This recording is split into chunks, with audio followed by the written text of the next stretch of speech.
Well, April is Autism Awareness Month, and there's a lot of work happening to ensure acceptance and inclusion in schools and communities that results into appreciation of the unique aspects of all ASD people. Sarah Raymond of St. David's Center, Autism Day Treatment Program Director, and Catherine Callahan of Creative Kids Stuff join us to talk about a unique partnership between the two. So thank you, ladies, for joining us. Appreciate this. Thank you. Tell us a little bit about what St. David's does for families that have children with ASD. Sure. St. David's has been working with families that have children with autism for over 50 years, and so we have a lot of diverse programs that really serve the individual needs of children and families with autism, from outpatient occupational therapy services, speech services, day treatment programs, and community programs that just support, again, the individual needs of children and families. And children of all ages? All ages, ages 2 to 26, yes. Okay. And now there's a Creative Kids Stuff partnership. There is. And this is, I mean, you've had this now for a couple of years. We've had it for a couple of years, and it started because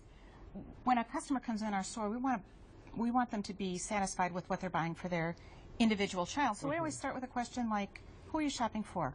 What's the age? Do they enjoy playing with others? Do they like to be alone? Active? We found out that we had more and more people coming in asking if we had toys for children with autism.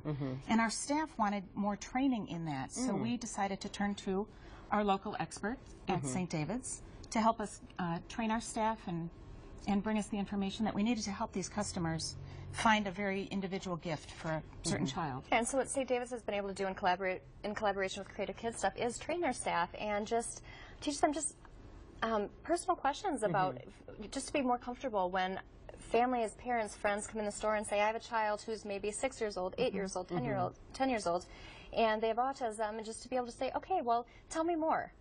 What are their interests? What are you looking for? Are you looking for something that's more individualized, that's more kind of a peer interaction or family engagement?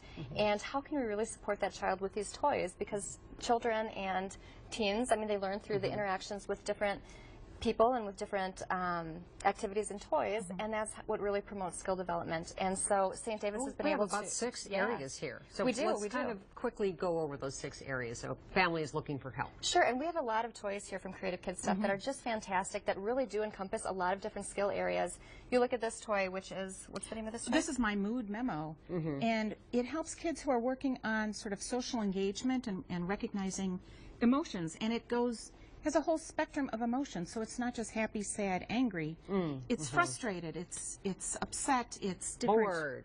Bored. Yeah. And so it's not a specific toy for kids with autism, but it really appeals to any child who's working on recognizing those emotions. Emotions and interaction and engagement with siblings, with parents. Sure. And then we go on to these, some of the activities over here, the Sensies and the Weighted Blanket, which are great for sensory and motor development. All right. And this one vibrates, actually has some fidgets, so just to help increase attention and ability to focus. It's something, actually, this one that children can sit on while they're engaged in activity and can just get that sensory input. It does. It actually has a vibrator. Yeah, it's a lot of fun. We're going to have to leave it right there, but thank you so much for joining us today. Thank we you so really much. appreciate it. Again, for more on today's segment, just head to KARE11.com, click on local, and then the 4 p.m. news. We'll be right back.